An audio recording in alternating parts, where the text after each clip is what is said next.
Leighton House. And he was a lord, wasn't he? Lord Leighton, yeah, Lord Leighton. Frederick Leighton. He was a painter, and very intrigued by Muslim architecture and art. But we're with Karima bint Dawood, and you're actually, you have a very interesting story, which is why we wanted to talk to you today. First of all, you converted to Islam like myself many, many years ago, and you come from family here in England, and you worked in the, you were actually a makeup artist. And a lot of people don't associate that with, but it really is an art form, isn't it, being in makeup. And you worked in modeling, and one of the things that we visited a plastic surgeon in Dubai. Oh, no. And part of the reason we did that is because one of the things about that I really find problematic about the social conditions of women is there's so much emphasis on look and the form and the outward. It becomes an obsession, and in that industry it's very clear that it is at the levels of obsession, and then they have just an immense impact on young people. Because you have these models that I'm sure you noted were often anorexic, bulimic, but you know, you want to tell us just, you know, a little bit about your journey, your story? I was in search of the truth. A long time ago, somebody, an Iranian, showed me a book called In Search of the Truth, and I was really in Jahiliyyah. I was really clubbing in the 80s and everything.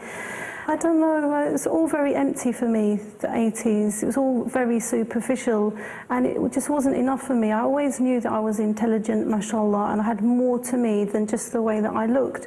And I even worked as a model as well in Switzerland and Germany and Paris. I was obviously very skinny and on speed and, you know, really bad. Like you said, most people can't stay naturally skinny without being on some form of drugs. Drugs. A lot of people don't realize that. They're drugs. Yeah. They're drugs. You can call them slimming tablets, but they're drugs. They're class A drugs.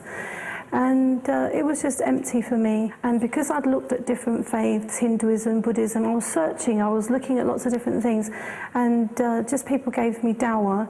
And for me, Islam had a lot of rights for women, and I'd been to lots of places where women go to clubs and modelling and, you know, jet set life. I've been to Cannes and film festival as guests of famous people and stuff. But I was always a token. I was always some rich guy's token trophy, and I didn't like it because I had an opinion and I had a brain, and I knew that God had given me a brain and feelings, and I was always had a sense of justice about me, and I wanted to belong to part of something that had order and structure, and everything was written down, because I was just fed up of the goalposts keep moving, which they do with my opinion and your opinion at the end of the day. And Islam also offered me that I would be judged on what I do, not what I look like, which was very important for me because I'd always been judged on what I looked like, and it wasn't good enough for me because I wanted people to know me for my person. Yeah, it's interesting. One of the, Dr. Winter describes the hijab as a moral raincoat from the storms of glances. It is. Because he said basically when you don't have that, you know, the interesting thing, tabarruj in Arabic, which is the word used to describe women that don't wear the hijab. Tabarraj, if a woman tabarrajat, it means that she intentionally is displaying herself for others. It's actually, she wants to cause an effect.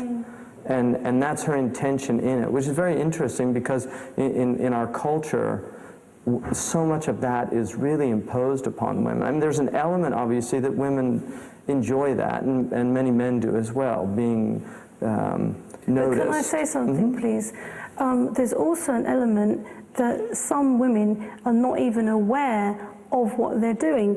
I think I was about 20 and I was on the tube one day. It was a hot day. I had on jeans, a t-shirt, and I was going to a photo session, and there was a man sitting opposite me on the train with a Sherlock Holmes outfit on, the whole, you know, moustache and everything, and he was sexually, I don't know what to say, like, you know, being abusive to himself because of me.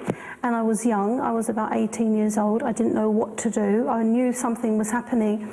And I got to the studio, because I used to do makeup then, and I was really angry, I was really annoyed, and I said, I'm only wearing jeans and a t-shirt. You know, the jeans were sprayed on, they were so tight, you could see everything. The t-shirt, you could see my tummy. Right. So I was like, why is a man getting excited about me? These are just jeans, I'm just wearing jeans. And because of the culture and maybe parenting, some young people, particularly young girls, are not aware of the effect that they're having. Some are. In a lot of the social sciences, they've shown that men are far more interested in objects and women are far more interested in actual inner communication and process. My wife told me yesterday that she was driving in the car, and my son's only 14, but he's got quite an extensive vocabulary. And he said to her, Mom, I think men are more lustful than women. Oh, and she said, she looked at him, she was a little shocked. She said, what do you mean? And he pointed to a truck that had, in America there's these trucks, they put a silhouette of a naked woman on the back of the truck. And he said, a woman would never put a naked man on the back of her car. For me, I really see Islam and the teachings of the Prophet ﷺ as an antidote to so much of this madness, because there is a type of madness. It becomes obsessive, it becomes harmful for people. It also detracts immensely from far more important things in their lives. I have to say, I do not wear this on the street. I don't dress like... It's okay to look nice, let's not forget. Oh no, it's okay to You look don't nice. need to apologize, Karina. Yeah. No, I'm just making a point You look to... fine. No, it goes well with the blue tiles. Yeah, the tiles. But most of the time, I'm like this. I just wear black jalaba, etc., because I've got more important things to do. But see, I would rather have the woman, the Muslim woman, if she can't get beyond that, to be dressing stylishly or whatever, but still adhering to these limits that are put there, because those limits are there. You know, تِلْكَ حُدُودُ اللَّهِ فَلَا تَعْتَدُوهَا. You know, these are the limits of God, and don't transgress the limits. If you don't believe in it, that's fine. That's another thing, because la ikraha fi d-din. You know, there's no coercion in the religion. You shouldn't impose people.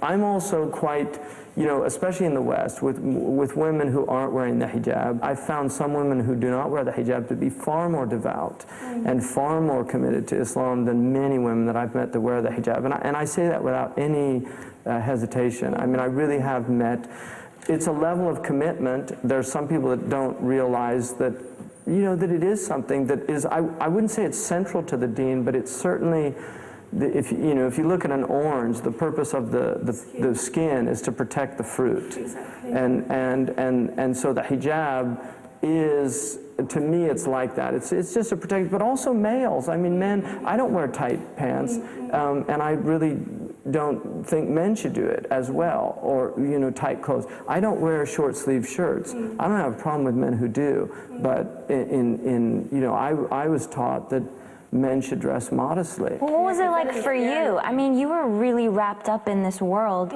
for a really long time, and it was, you know, probably even worse for you than some people that just deal with the everyday. No, not to diminish everyone's problems that they deal with the dunya every single day, but how did you separate yourself, and how did you, I mean, it must have been a complete transformation to separate from your friends, from the people you were seeing, and from that whole industry, I guess. No. There's, please help me out here. There's, no, because just because quotes and stuff. I thought I'd read somewhere, Islamically in the Quran or Hadith, that it's better to be on your own and eat grass than to be with bad company. So I remember this, and these type of things are the words of Allah. They're from God. They're not from, you know, anybody, human being. They're from God, and they're there for a reason, and they're things for us to hold on to when the wind is blowing, you know, for us to hold on tight to these things. And so I just got to a point, which was normally Ramadan, where I had a good clear out, not just of my body, but also of acquaintances. And before, it was interesting to come home and see there were no messages on my voice machine, because I told certain people, please, there's a line here and don't go over this line, you know, and who do you think you are? And then that's shaitan whispering, who do you think you are? You know, you're a noble human being. And I think that's one of the things we've lost, or losing, some of the Muslims, this concept, I would like you, nobility. Every prophet has come to teach us to be noble. If you ask most Muslims, does it mean? What does noble mean? What does it mean? They tell you about cars, big flat screen TVs. You know what, for me, these people are miskeen. They're miskeen for me because their heart is miskeen, their heart is poor, and they have all these things, lots of things. You know, one of the most noble, it was so beautiful, I'll just give you an example of this. When I took my boys to visit Hamza at Uhud, we went to say salam, and when they finished, they had a little man there who was selling little sweets, and so I wanted the kids to have a nice experience. So I gave one of my boys 5 riyals, and I said, go buy some sweets, and I said, just give the man the change. So they went and they got the sweets, and the man he refused to take the change. And I said, I told him, no, tell him I want him to keep it. So he went back. The man refused, and then I went up and I said, you know, we wanted to give you. He said, look, he said, I'm a tajir. And he said, I'm a tajir. He was like a Bedouin, you know, miskeen. And he said, that's what it costs. I'm not here for charity. You know, this is my... It's karama. No, it's karamat al-insan. I was so impressed with that because he really, you know, that was it. And it was also qana'a. You know, it was that thing of being content. He obviously didn't need the charity, and he didn't want the charity, and he wanted that transaction. You know, may your work always be noble work. Inshallah, may Allah increase you in your tawfiq. We really appreciate having you here with us in this really beautiful... And your lovely questions. I wish we could have more time together, inshallah. So, thank you very much, Karima. Welcome. Inshallah, I hope all the same for all your work as well. Your book is really feeding me. It's like a thali, you know, Indian thali, where you've got lots and lots of different dishes. I can just kind of like eat just a little bit, I have to go, digest it and that sort of thing. So may Allah always keep you on Siratul Mustaqeen, and all of you, inshallah. Thank you very much. Inshallah, you're most welcome.